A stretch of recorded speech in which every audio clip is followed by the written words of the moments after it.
Comme chaque année, lorsque nous préparons la fête de la paroisse, il y a toujours une commission ad hoc qui réfléchit sur différentes manières de vivre ce moment dans la joie, dans la fraternité, dans l'écoute, dans l'accueil mutuel, mais surtout en présence de notre Dieu qui nous rassemble tous. L'Église en couleur évidemment au pluriel, pour parler de la multitude de couleurs et dans sa diversité qu'on connaît, qu'on peut rencontrer et qu'on peut même vivre. Alors je me suis posé, en proposant ce titre, ce thème, est-ce un souhait? Un souhait pour que l'Église, avec E en majuscule, l'Église du Christ, est-elle en couleur? Est-ce une réalité?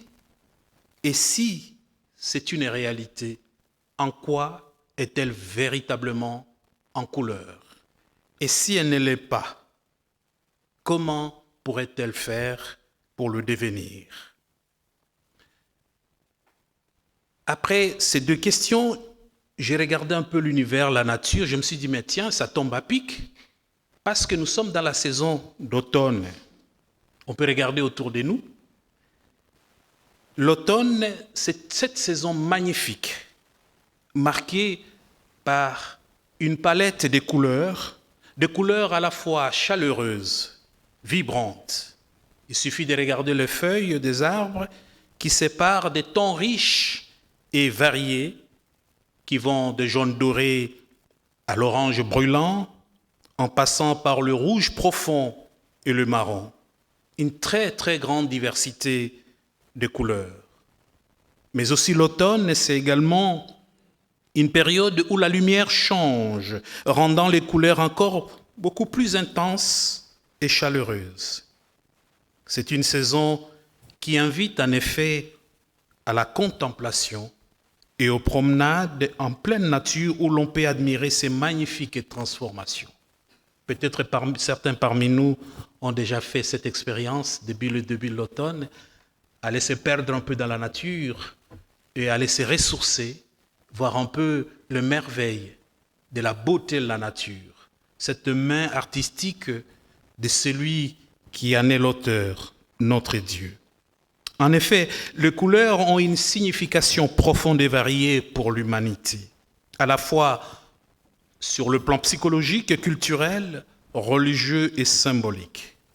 Hier déjà, c'est Brigitte Bricfort qui, quand elle préparait ces beaux bouquets de fleurs multicolores, il y a du vert, il y a différentes couleurs, et puis elle voulait se rassurer que vraiment ça rejoignait l'assentiment, la satisfaction du public que nous allions constituer ce matin. Je l'ai rassuré, je lui ai dit mais c'est très très très beau, je ne peux pas faire mieux. Donc ça rentre un tout petit peu dans ces registres-là. Les couleurs peuvent être aussi liées à des valeurs éthiques, religieuses ou philosophiques. Par exemple, le vert, je viens de le dire, est souvent associé à la nature et à l'écologie, tandis que le bleu peut évoquer la spiritualité et la profondeur. Dans le monde commercial, les couleurs sont utilisées pour attirer l'attention et influencer les décisions d'achat.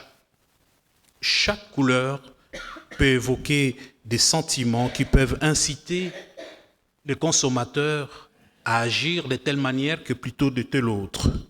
En somme, les couleurs ont des significations complexes et évolutives qui varient selon les cultures, selon les époques et les contextes. Elles font partie intégrante de notre expérience humaine, enrichissant ainsi notre communication et notre compréhension du monde. Voilà un peu les différents aspects que je voulais partager avec vous concernant les couleurs. Mais tout ne s'arrête pas là. Revenons maintenant sur les deux textes bibliques que nous venons d'entendre, où on parle aussi de couleurs. Dans le premier texte, celui de la Genèse, il est dit ceci, Donc après le déluge, Dieu conclut une alliance avec Noé et lui promet que la terre ne sera plus jamais détruite par les eaux. Et pour cela, comme signe, il place l'arc-en-ciel dans le ciel comme signe de cette promesse. Simplement parce que par nature, l'humain oublie assez souvent. Donc Dieu lui propose des signes pour se souvenir de faits marquants de l'histoire entre l'humanité et Dieu. Et alors, nous connaissons tous un arc-en-ciel. Mais c'est quoi effectivement un arc-en-ciel? On peut le définir ou l'aborder sous deux aspects. D'abord, sur le plan physique, l'arc-en-ciel est le phénomène naturel qui résulte de la réfraction et de la réflexion des rayons du soleil dans des gouttes de pluie. Et là, on peut facilement observer un arc-en-ciel. Mais on pourrait aussi y voir comme un clin d'œil du Créateur. On pourrait aussi y voir comme ces signes de la grâce de Dieu, comme nous venons d'entendre dans le premier texte, celui de Genève. Donc, Dieu place ces signes et il s'engage à ne plus détruire l'humanité. Mais retenons aussi que ce n'est pas le seul signe de l'alliance que Dieu a conclue avec son peuple, avec l'humanité. Il y a eu d'autres signes en plus de l'arc-en-ciel. Je citerai notamment la circoncision. La circoncision qui est pratiquée dans le judaïsme comme un commandement divin, symbolisant l'alliance entre Dieu et le peuple juif. Un autre signe, toujours avec ce peuple, c'est la Pâque juive, qui est une forme de l'alliance, comme il vient de le conclure avec Noé. Un autre signe, une autre alliance que Dieu a conclue avec son peuple, c'est le Shabbat. Et dans le christianisme, c'est le dimanche. Nous nous arrêtons pour fêter le dimanche, jour de la résurrection de notre Seigneur. Le jour où il est venu, par sa mort et sa résurrection, nous libérer de l'esclavage de la mort. Donc, à partir du moment où Dieu donne ça comme signe de l'alliance, pour l'humanité tout entière, sans exclusion aucune, eh bien, l'arc-en-ciel devient ainsi un symbole de l'espoir, un symbole de la paix et de la promesse de Dieu envers l'humanité. Je vais vous relater une sagesse indienne qui va nous permettre maintenant de passer de cette théorie parfois biblique, théologique, au concret. Et ça, c'est l'apôtre Paul qui nous y invite par le deuxième texte que nous venons d'entendre, celui de la lettre que lui-même a adressée à la communauté d'Éphèse. Mais je vous lis d'abord cette sagesse indienne, toujours à propos des couleurs. Une sagesse indienne raconte qu'un jour, les couleurs se sont disputées. Chacune prétendait qu'elle était la plus belle, la plus utile et la plus pure. La dispute dura jusqu'au moment où la lumière aveuglante surgit dans le ciel, suivie d'un puissant grondement, lourd et sourd. Alors la pluie s'est mise à tomber en trombe, pas en trompe, mais en trombe, comme pour un nouveau déluge. Alors les couleurs ont pris peur et elles se sont serrées les unes contre les autres. La pluie a pris alors la parole pour leur dire : « Pourquoi disputez-vous ? Si Dieu vous a créées toutes différentes, c'est parce que vous êtes chacune unique. Pour vous montrer ce que Dieu veut pour vous, alors il va vous étendre à travers le firmament.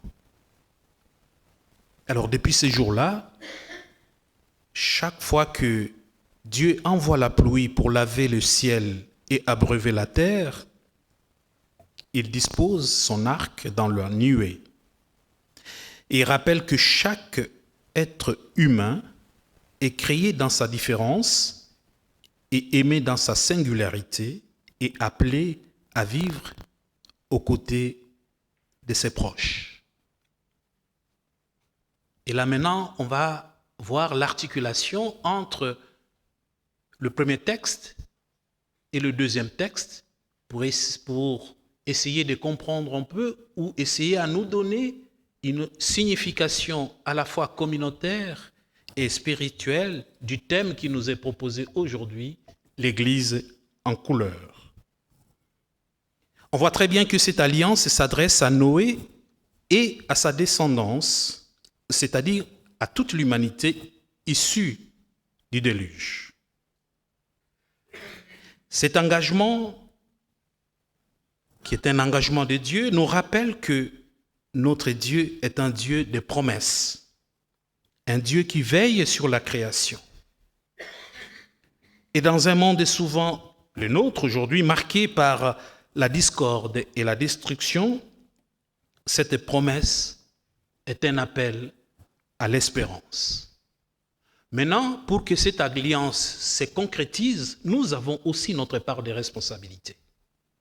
Et c'est là que la deuxième lecture peut intervenir. Ça va se réaliser dans le deuxième texte où l'apôtre Paul parle de l'Église comme le corps de Christ et comment ce corps devrait fonctionner pour rester en adéquation avec la volonté de Dieu, la volonté du Christ. Parce que quel type d'Église Jésus a-t-il voulu nous laisser? C'est cette Église ouverte à tous, accueillante, qui accueille tout le monde. Et le dénominateur de tous les membres du corps, tous les membres de l'Église, c'est leur foi commune. Ils croient en un seul esprit et ils ont reçu un seul baptême. Et l'apôtre Paul ajoute d'autres moyens pour que cette unité, dans la diversité, puisse se concrétiser.